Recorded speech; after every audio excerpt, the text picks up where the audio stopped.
Buenas. El tema que nos concierne hoy son las causales de disolución de un sindicato o de una federación o de una confederación. Y después que miremos las causales, vamos a mirar el proceso de liquidación.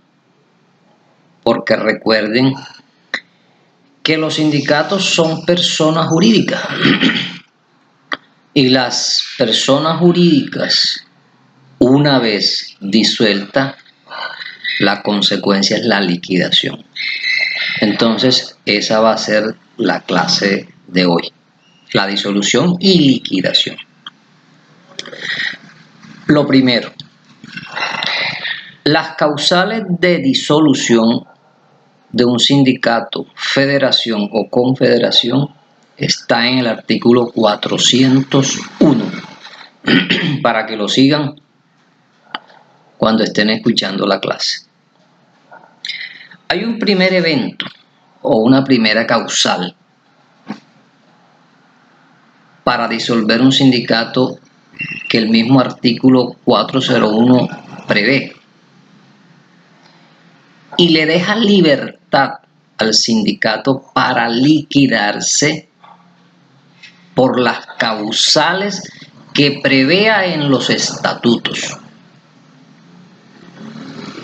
Es decir, aquí hay libertad de establecimiento de causales. Recuerden que los estatutos, según el artículo 39 de la Constitución Política, son de libre redacción. Entonces, ellos allí pueden consagrar las causales que estimen necesarias. Entonces, primera causal, por los eventos que establezcan los estatutos. Segunda, por acuerdo por lo menos de las 2/3 partes del sindicato. Eso se toma en asamblea.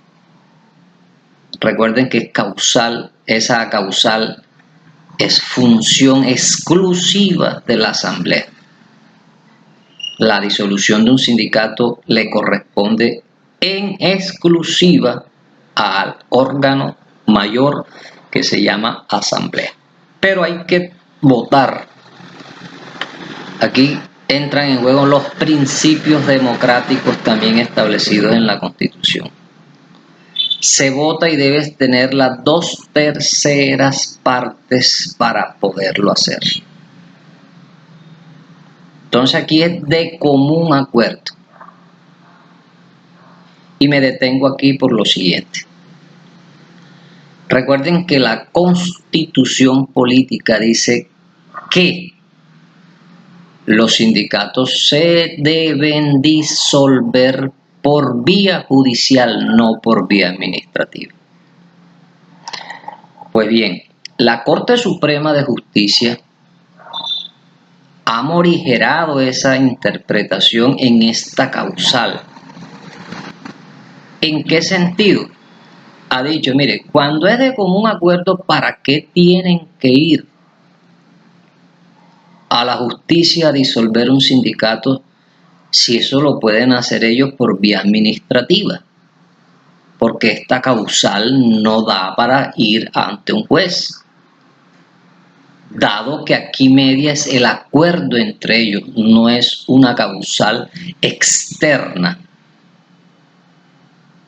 En ese orden de ideas, la Corte Suprema solo permite que se disuelva un sindicato por vía administrativa cuando se trate de esta causal, el común acuerdo. Las demás causales deben invocarse ante un juez para solicitar la disolución y liquidación y la cancelación del registro sindical. Entonces ya llevamos 2. Tercera, por sentencia judicial.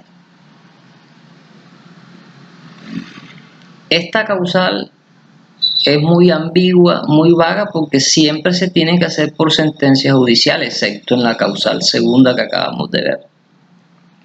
Sin embargo, el artículo 401 lo trae, pero de manera genérica, sin decir en qué caso. Entonces ya debe entenderse que es en los casos en que se establezcan estas causales de disolución. Y por último, dice el 401, que también procede la disolución de esa organización sindical cuando se reduce a menos de 25. Entra en causal de disolución. Ya ese artículo, ese numeral, perdón, o literal, ya lo vimos. Ya lo estudiamos, que la Corte lo declaró exequible. Pero obviamente aquí hay que demandar, porque la reducción es una simple causal, mas no queda disuelto ipso iure el sindicato. Hay que demandar. Conclusión. ¿Cuáles son las causales de disolución? Lo que prevean los estatutos: común acuerdo, sentencia judicial y cuando hay reducción de sus afiliados a menos de 25. Miren que esas son las causales que trae el 401, pero se quedó corto. Porque recuerden que en clase pasada nosotros vimos que si el sindicato incurre en una prohibición y es prevenido y es multado, y además de multado insiste en violar las prohibiciones que tiene establecidas en la ley, el Ministerio del Trabajo puede pedir la disolución. O sea que esa violación de las prohibiciones establecidas en el Código Sustantivo también es una causal de disolución, aunque no lo diga el 401. Aquí hay que hacer una interpretación sistemática de las dos normas. Entonces, agreguen a esas causales que acabamos de mencionar la violación de las prohibiciones establecidas en el Código Sustantivo. Ahora bien, ¿quién es el legitimado para pedir una disolución? Vamos a mirar. Si la causal es la violación de las prohibiciones, quien tiene la legitimidad o legitimación en la causa por activa para demandar la disolución es el Ministerio del Trabajo. No más.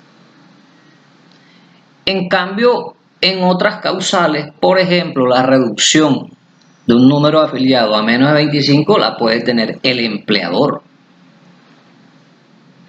Cualquiera que muestre interés, dice el 401, pero uno de los que puede mostrar interés es el mismo empleador, que efectivamente es el que soporta la organización sindical. Entonces, él puede pedir esa disolución. Entonces, ¿quién es el legitimado? Depende. Si es por violación de las prohibiciones, el legitimado sería el Ministerio del Trabajo. En otras causales puede estar legitimado el empleador. Cuando es de común acuerdo, pues no hay legitimación, es el mismo sindicato que lo hace. Y dependiendo de lo que prevean los estatutos como causales, habrá que mirar quién muestra un interés en eso. Ahora, en video posterior, les voy a hablar del proceso de liquidación del sindicato.